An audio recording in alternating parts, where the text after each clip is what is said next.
Hi guys, it's Omer from MMOHut.com, and I'm doing a first impression gameplay video for Archlord, Episode 3, Season of Siege Warfare, free to play MMORPG by Webzen.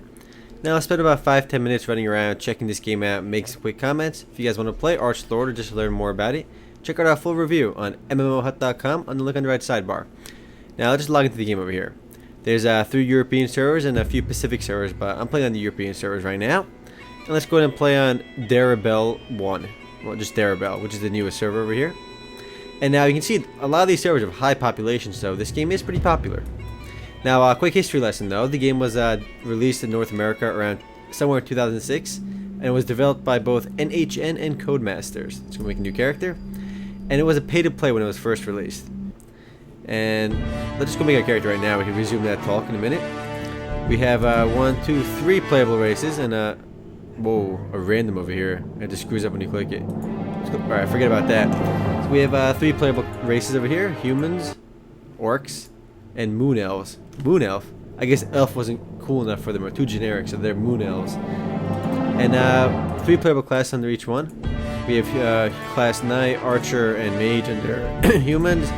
Orcs have berserker, hunter, and sorcerer.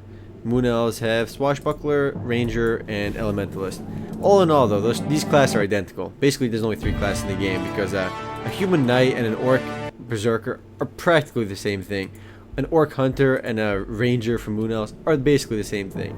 But let's go play a moon elf because they're pretty hot. And it seems like they're all female though, so it is gender locked. So looks like these moon elves have reproduced asexually or something because they have no males apparently. And you have very limited character customization options. In fact, there's only 5 different faces and 5 different hairs. But let's go with the warrior over here, which is the swashbuckler. I'm gonna go with this look, which is pretty cute. And let's go ahead and enter the game right now. Installed enough already. Character name, Remote. Let's go. Create. Now, like I said, the game was released as a pay-to-play game, and it never really caught on. In fact, it received very poor reviews across the board. Pretty much every game review website gave this game terrible reviews. And I do think the game deserved these poor reviews when the game first came out years ago. But since then, really a lot has changed. Firstly, it's free to play. It has been free to play since 2007. But unfortunately, the game's original publisher, Codemasters, shut the game down in 2009. And nowadays, Webzen publishes it, which was one of the game's other developers. And it's been free to play since 2007, and now we got a new publisher. And let's just check out the game right now. I just made my character. The character models, first of all, are very detailed. My moon elf over here is pretty cute. And I don't know why her boobs are pixelated over here in between. I don't know why. Yeah, her face is pixelated too. Maybe it's just a reflection from the sky. But for now, I'll just walk around and see what this game has to offer. Graphically speaking, though, I'm pretty impressed for a game that's about 5 years old now. It was originally released in Korea in 2005, so yeah. Let's talk to Elder Borson. Nice to meet you. Wow, there's some voice acting as well. But it sounds so out of place, though. There's another person over there. Alright, apparently Elder Borson's a dude. I can't be a dude though for some reason. I don't know why. Alright, let's go ahead and click quest and grab some quests over here. Accept. Gotcha. Gotta kill some stuff.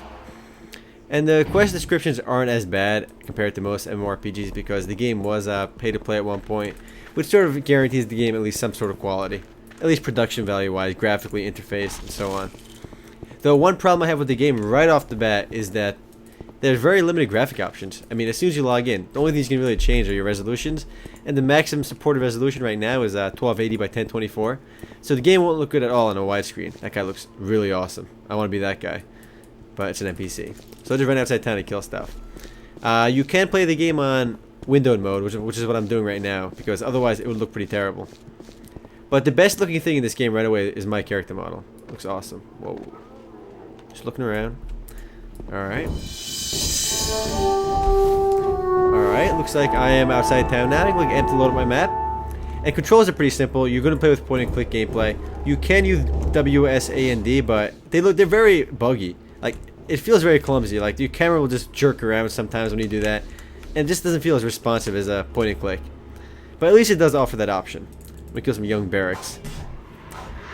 I guess wow, are they going to team up on me? No. They might. I think they are. Luckily, I start with a bunch of potions I can use. Hey, man, this game is brutal. If I don't use these potions, I'm dead. I'm getting killed. I think I got this one, though. Yeah, this game is tough. As soon as you attack one monster outside town, they all jump on you. I really haven't seen that at the beginning of most games. I got this guy though. He's going down. These rats are tough. Level 2 already. 2 monsters, I'm already level 2. You can see my experience meter at the bottom over here, as well as my HP and my MP. So the game right off the bat has 3 playable races, 9 playable classes, which is a decent amount of variety, but I am disappointed by the fact that all the races and all the classes are really the same thing. So there's essentially only 3 different classes. But the game's main attraction is supposed to be its PvP, just like RF Online, which was Codemasters' other game, which is now also being published by its developer, no longer by Codemasters, was its PvP, late game. But unfortunately, you're really not going to get the experience of PvP early on, especially not early on. And in order to get to the game's really core selling point, when it was first launched, that has to do with the game's title. I mean, the game is called Archlord, so it makes you want to ask, what the heck is the Archlord? And in this game, what the Archlord is instead of the game's ruler of the server. Basically, whichever player, assisted by his guild, has the highest ranking PvP scores and completes all these objectives, can pretty much become the server's leader. I just died over here, reviving the last visit to town. I wasn't paying attention. So yeah, whoever has the highest PvP ranking and complete all these quests and just worked really hard can become the server's ruler. And he basically has his flying dragon mount. He has his whole castle to himself, as well as special skills. He's got 3 bodyguards and all sorts of awesome things, and he basically controls everything in the game. He's sort of like the server god. For a period of 21 days, he can even control the weather, day and night cycles, tax rates, all sorts of interesting things. But it's really the reward to the core dedicated players that can actually ever reach that point. Unfortunately, though, very few players will ever reach it. I mean, after all, there's only one Archlord in the entire server, and a new one gets picked every 21 days based on whoever was doing really well at that period. But to most players, that doesn't really mean much, because a small group of hardcore guilds really are the only people that have a chance of becoming the Archlord. And unless you're ready to commit hundreds of hours into this game, you can just forget about that, because it's not going to happen.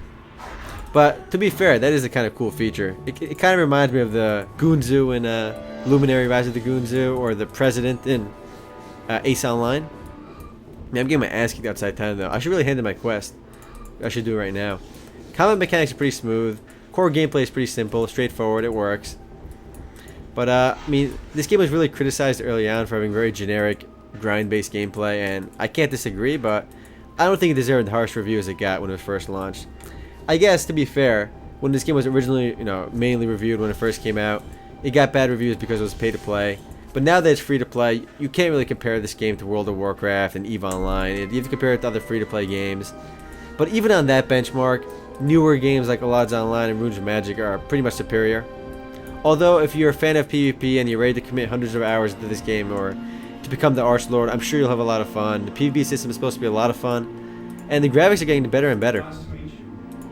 And to the guys that are developing the game still, NHN and Webzen over here, you gotta applaud them. They're doing a good job with the game, because the game is right now in episode 3, as you saw on the login screen. But when you go to the official website by Webzen, they're already promoting their latest expansion pack, episode 4, which is on its way.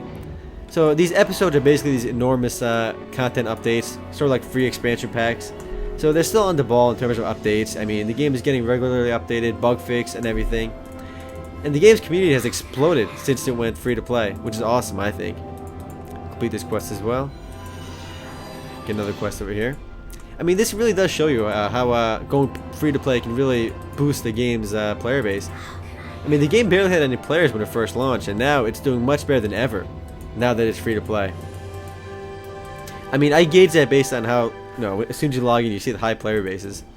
I assumed this game was dead, and from everything I read about the game, it really wasn't that popular when it was pay to play.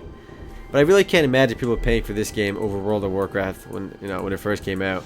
Especially since it was really buggy back then. It offered very little content, but now it's really competitive. It offers a boatload of content, decent amount of variety. It has a pretty solid crafting system, as well as an item enhancement system. So the game does have a decent amount of content. And the game's world is fairly large now as well. And there's a lot of dungeons as well, which you may not be able to see. A lot of these dungeons are also multi-level. Though the game doesn't have the epic raid battles of World of Warcraft and stuff. And I really hate that these stupid rats just ganking me. I'm gonna die again, but I don't think I lose anything early on for dying. Though I want to point out though, you do lose experience later on if you die. So don't get into the habit of just letting yourself die to fully heal. I res right outside town, so it's fine. Now let's open my character info over here. You can see my interface options. So there are a lot of stats in the game over here. And unfortunately, I don't start with much. I have a trainee rapier. Haha, rapier. Sounds silly. Alright. Let's go explore over here. I want to see what else I have over here. I'm only level 2 right now, and I'm almost level 3 though.